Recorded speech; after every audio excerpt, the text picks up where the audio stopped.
तो दोस्तों ये एक्टिव पैसिव का लेक्चर नंबर 4 है। फर्स्ट 3 लेक्चर्स मैं अपलोड कर चुका हूँ, प्लेलिस्ट आपको मिल जाएगी, जाके आप देख लें। तो इस वीडियो में हम लोग फ्यूचर टेंस को completely active to passive change करके देखेंगे। तो शुरू करते हैं आज की वीडियो, लेट्स बिगिन। चले, सबसे पहले मैंने इंडेफिनिट का फार्मूला लिख लिया। फ्यूचर इंडेफिनिट का क्या फार्मूला है? सब्जेक्ट प्लस विल और शैल प्लस वर्ब की फर्स्ट फॉर्म प्लस ऑब्जेक्ट, ये है एक्टिव का फार्मूला। ठीक हो गया। एवी तो पीवी का क्या फार्मूला पैसिव का? ऑब्जेक्ट प्लस विल और शेल वैसे के वैसे ही प्लस बी प्लस वर्ब की third form plus by plus subject. Got it. आप एग्जांपल से समझते हैं। सबसे पहले पॉजिटिव का एग्जांपल लिखते हैं। For example, I shall take tea. Got it. तो अब इसका हम पैसिव बनाते हैं। अकॉर्डिंग टू फार्मूला चलते हैं। सबसे पहले ऑब्जेक्ट, तो ऑब्जेक्ट क्या है हमारे पास? टी। उसके बाद विल और शैल में कोई एक में से ये आएगा। ठीक हो गया। विल लगाएंगे क्योंकि आई और वी के साथ शैल लगाते हैं, बाकियों के साथ विल। T will. उसके बाद बी फार्मूला के हिसाब से आ गया बी, टी विल बी। उसके बाद वर्ब की थर्ड फॉर्म टेक की, टेकन बाय, और सब्जेक्ट आए तो वहाँ जाके मी बन जाएगा। Tea will be taken by me. तो ये सिंपली बन गया हमारा पैसिव पॉजिटिव सेंटेंस का। अब इसका नेगेटिव बनाते हैं। तो नेगेटिव के लिए हमने क्या करना है? आई शैल के बाद यहाँ एक्टिव में नॉट लगाएंगे। ठीक हो गया। ये एक्टिव में नॉट लगाया तो एक्टिव का बन गया negative. I shall not take tea. तो पैसिव के लिए क्या लगाएंगे? टी विल के बाद लगा देंगे नॉट। जैसे शैल के बाद वहाँ एक्टिव में लगाया था तो इसमें विल के बाद नॉट लगाएंगे तो बन जाएगा हमारा पैसिव सेंटेंस। ठीक हो गया। I shall not take tea, tea will not be taken by me. Got it. I hope कि ये क्लियर हो गया। अब इंट्रोगेटिव की तरफ चलते हैं। इंट्रोगेटिव के लिए हमें सबसे पहले एक्टिव का इंट्रोगेटिव बनाते हैं। तो एक्टिव का हमारा बनेगा फार्मूला ये है, शैल पहले लगाएंगे, उसके बाद सब्जेक्ट शैल आए, उसके बाद verb shall I take object tea question mark. ठीक हो गया। अब इसका बनाते हैं पैसिव। तो पैसिव के लिए हम इसी हिसाब से इंट्रोगेटिव शुरू में लगाएंगे। तो यहाँ पे इंट्रोगेटिव क्या है? विल है। ठीक हो गया। विल। उसके बाद सब्जेक्ट अब टी है तो टी लगाएंगे, विल टी। उसके बाद बी लगाएंगे, विल टी बी टेकन, अब की थर्ड फॉर्म बाय मी, और question mark, will tea be taken by me. Got it. तो ये बन गया इंट्रोगेटिव का हमारा पैसिव सेंटेंस। तो अब इसका पैसिव का नेगेटिव बनाना है तो सिंपल, जैसे हमने इसमें पहले एवी का बनाते हैं। शैल आए के बाद लगा दो आप नॉट। ठीक हो गया। यानी कि सब्जेक्ट के बाद एक्टिव में नॉट लगा दो। शैल आई नॉट टेक टी, यानी इंट्रोगेटिव का नेगेटिव बन गया एक्टिव वॉइस का। तो पैसिव वॉइस के लिए तो सब्जेक्ट टी है तो टी के बाद नॉट लगाओगे, सिंपल काम है। ठीक हो गया। यानी कि एक्टिव में अगर हमने सब्जेक्ट आए था उसके बाद नॉट लगाया था तो पैसिव में जो हमारा सब्जेक्ट है वो टी है तो टी से पहले नॉट लगाएंगे। शैल आई नॉट टेक टी एक्टिव का नेगेटिव इंट्रोगेटिव, और पैसिव का इंट्रोगेटिव क्या बनेगा? Will T not be taken by me. I hope कि यहाँ तक भी क्लियर है। तो प्रीवियस वीडियोस में भी मैंने बताया था कि जहाँ तक अगर हम बना लें तो फिर डबल इंट्रोगेटिव और डबल नेगेटिव इंट्रोगेटिव के लिए सिंपल सा रूल है। WH फैमिली वर्ड में से कोई भी इनके सामने रख लेंगे तो बन जाएगा हमारा डबल इंट्रोगेटिव। फॉर एग्जांपल अगर मैं इसका बनाता हूँ, व्हेन यहाँ पे लगा देता हूँ। ठीक है। When shall I take tea, तो बन गया मेरा एक्टिव का इंट्रोगेटिव।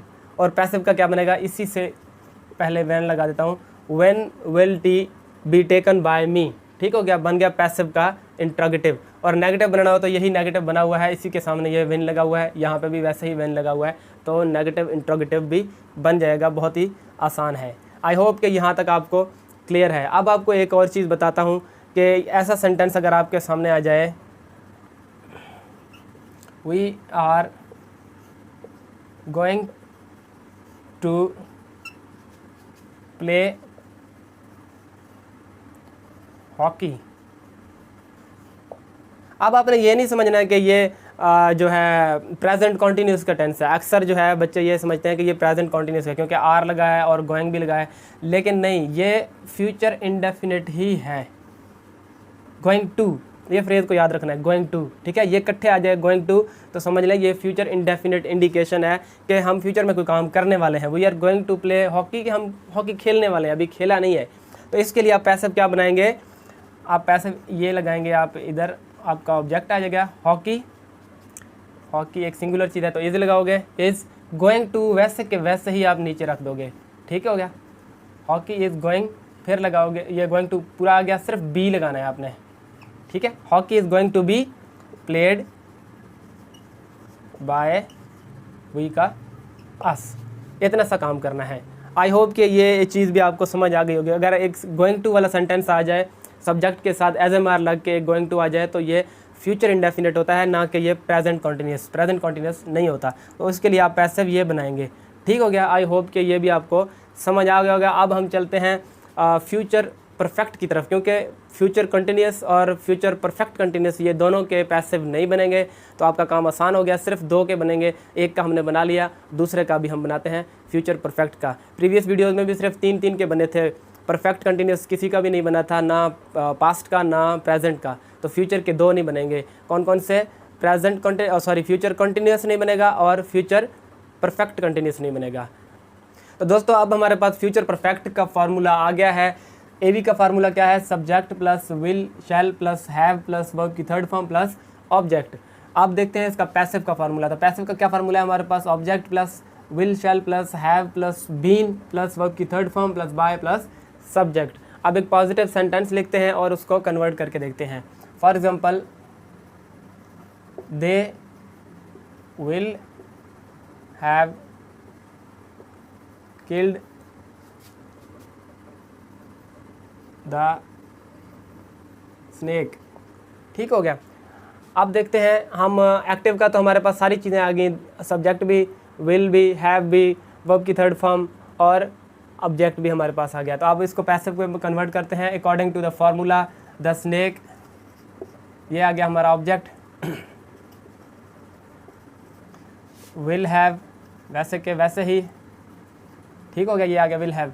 अब बीन आएगा फार्मूला के अकॉर्डिंग, बीन आ गया, विल हैव बीन, वर्ब की थर्ड फॉर्म वैसे के वैसे ही फार्मूले के हिसाब से। फिर बाय, फिर हमारे पास सब्जेक्ट क्या था? दे, और यहाँ पे देम बन जाएगा, ठीक हो गया।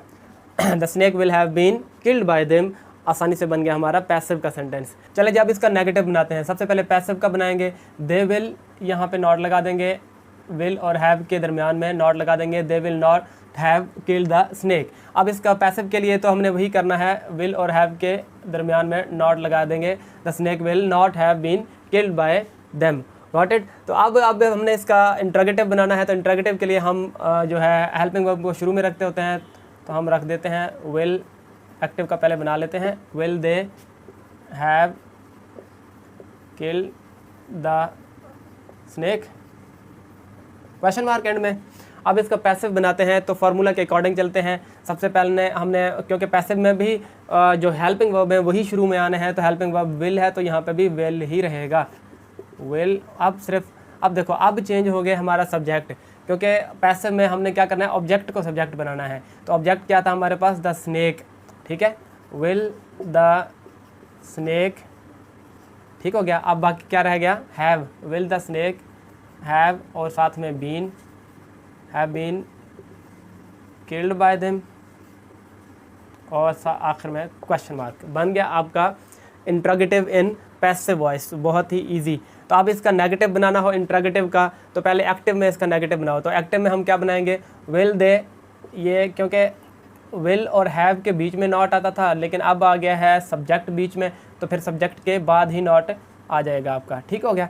Will they not have killed the snake. तो इसका पैसिव के लिए भी हमने विल और ये बीच में सब्जेक्ट आ गया, तो इसके बाद ही हमने यहाँ पे नॉट लगा देना है, ठीक है। Will the snake not have been killed by them. I hope कि यहाँ तक क्लियर है। अब हम इसका डबल इंट्रोगेटिव और डबल नेगेटिव इंट्रोगेटिव बनाते हैं।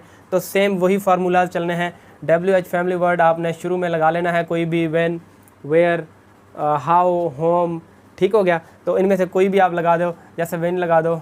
तो उसके बाद आपने इस इंट्रोगेटिव एक्टिव को सामने रखना है। तो पहले एक्टिव का बन जाएगा आपका डबल इंट्रोगेटिव, और पैसिव वाले को सामने रख दोगे तो बन जाएगा आपका पैसिव का डबल इंट्रोगेटिव। और जो आपने नेगेटिव बनाया हुआ है इंट्रोगेटिव का, उन दोनों को ही इनके सामने रख दोगे तो बन जाएंगे आपके डबल नेगेटिव इंट्रोगेटिव। मैं एक बनाऊंगा, आप वैसे मैं पहले भी वीडियोज़ में बनाता रहा हूँ। जैसे यहाँ पे था, देखोगे सिर्फ ये व्हेन लगाया, बाकी सारा वो इंट्रोगेटिव पैसिव बनाया हुआ था ना, वही आ गया। तो इस एक्टिव के सामने लगा दूँ तो एक्टिव का डबल बन गया। और नॉट अगर साथ में जोड़ लें तो नॉट वाला बन गया, यानी कि नेगेटिव इंट्रोगेटिव एक्टिव का, नेगेटिव इंट्रोगेटिव पैसिव का, सिर्फ ये इजाफा है ना, और कुछ भी नहीं। आई होप कि ये अब आपको क्लियर हो गए होंगे। आज की वीडियो में बस इतना ही। अगर आप न्यू हैं तो प्लीज़ चैनल को सब्सक्राइब कर लें, ताकि इंग्लिश ग्रामर और लिटरेचर के रिलेटेड आपको वीडियोस मिलती रहें। और नेक्स्ट किस टॉपिक पे आप वीडियो चाहते हैं ये भी कमेंट सेक्शन में बताएं, तो इंशाल्लाह उस पर भी वीडियो बना देंगे। अपना ख्याल रखें, मिलते हैं नेक्स्ट वीडियो में, तब तक के लिए गुड बाय।